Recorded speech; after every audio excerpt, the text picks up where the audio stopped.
kinder than necessary. So for my senior project, I decided that I wanted to push my limits and decided to be kinder than I've ever been before to anyone that came across my path and anyone that I saw in either a social setting, around my house, just in any public situation that I live in. I've played soccer since I was 6 years old, and here's my team from this past season. And I've been with the same girls pretty much for my entire life, the same seniors. And this season especially was a very emotional season for me and the rest of the girls because it was our last soccer season altogether. And this is during senior night.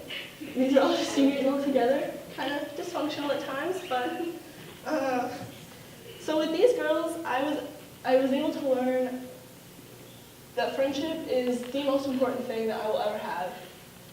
And I learned compassion, I learned kindness, I learned how to work as a team, I learned to care for others, because we were always a family with each other.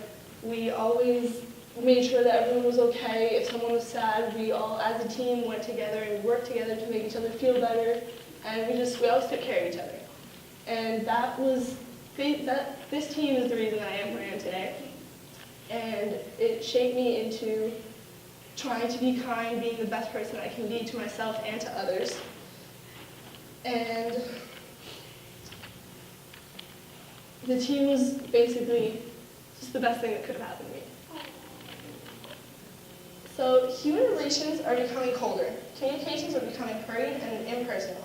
Values such as profit and efficiency are taking on greater importance at the expense of human warmth and genuine presence. This is a quote by Piero Ferrucci, and he was the author of The Power of Kindness. And this is the book I read for my research in this project.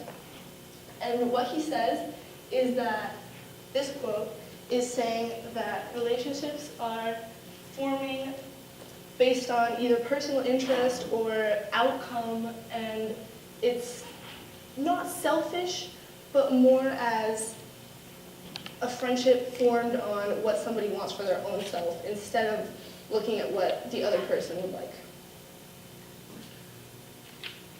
It's really all very simple. You don't have to choose between being kind to yourself and others. It's one and the same. This quote I really like a lot because it's saying that to be kind to others, you are also kind to yourself. Like, you don't have to choose either way. It's the same thing, and if you're kind to others, the kindness to yourself will come automatically. Kindness is the purest form of friendship, and this I was able to learn throughout the team and throughout my personal connections. And belief is kindness, and the belief of kindness is going out of your way. And what people, I think, tend to believe is that to be kind, you need to do something big, something that makes people stop and say, oh wow, this was really nice of that person, like they did a lot in order to help somebody else out. And I think that that's one of the reasons that people tend to focus more on themselves instead of being more aware of what's going on around them and what other people are needing. This is another quote by Brené Brown, and she's another person that I researched for the project.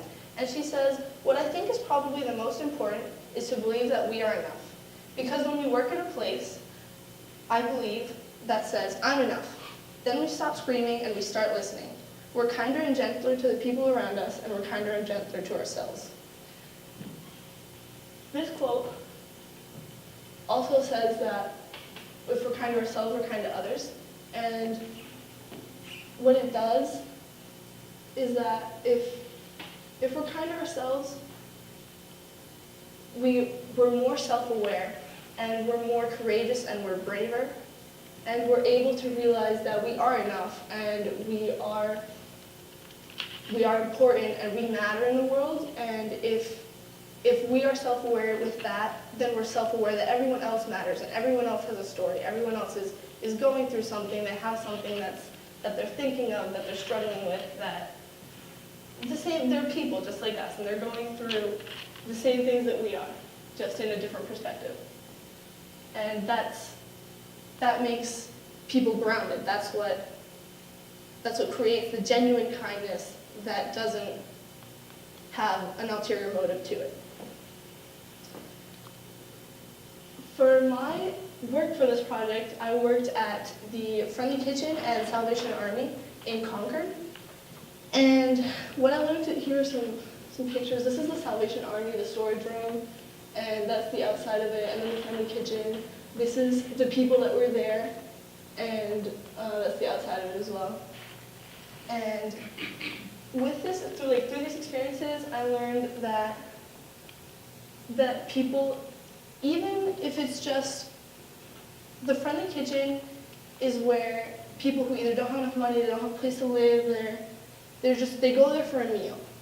And a lot of people are there continuously all the time. So they go, and they're used to seeing the people that volunteer there, and they're used to having the food available to them, and they're used to that. That's what they're accustomed to. And even though they're accustomed to it, and they know that when they go, they're going to get a meal, and they're going to get people that volunteer there in order to help out, they never take it for granted. They always say thank you. They're very polite. I found when I worked there, I found one older gentleman. He was always with two littler girls, and through my time there, I found that he was actually their grandfather, who had taken the kids because his son wasn't able to care for them. So he had taken the girls, and he didn't have a job. He lived in a single apartment. He slept on the floor. His girls took one bed cot that they spread out. And whenever he came, he would always make sure that the girls were properly dressed, they were warm, they were ready for whatever conditions the day was in. And he always made sure they were polite. He was always polite. He said, please, thank you. He always came over, shook everyone's hand. With the woman that organized it, he was closer with her, so he would always give her a hug, say thank you, was very gracious to everyone, just very down to earth. And that was humbling to me, because it shows that even though they know that when they go, they're going to get a meal, and they're going to get people that work to give them what they need, they're still so grateful, even though they're used to it. And that was a very humbling experience for me. And then with Salvation Army, I didn't work as much with the people that went there to get the stuff that they needed, more so with the other volunteers. And we organized what they had, like the storage rooms. We organized the storage rooms and put stuff out front, and just made sure everything was in order for the most part. And it wasn't as humbling, I don't think, as the Friendly Kitchen, which was with the people, but it was nice to work with other people that saw the kindness in what they were doing, and they wanted to help out for no ulterior motive other than just helping, because they didn't get anything out of that other than just more self-actualization. They knew they were helping, and that made them feel good, and that was nice. So that's what they wanted to do. And so my takeaway, I guess, for this project was that even though we're all going through a hard time sometimes, and we all have things that are going on in our lives that are bigger than us and that seem just awful, there's always a way to be nice. And it doesn't have to be big. It doesn't have to be something that people stop and say, oh my gosh, this is amazing. It can just, anything small. And even when people say small acts are the best acts, there's no small act of kindness. Because any kind of kindness that you share with others is going to have an effect, and it's going to take a larger effect psychologically on that person than you can actually see what you've done. If you guys have any questions about my project, please feel free to ask. Thank you.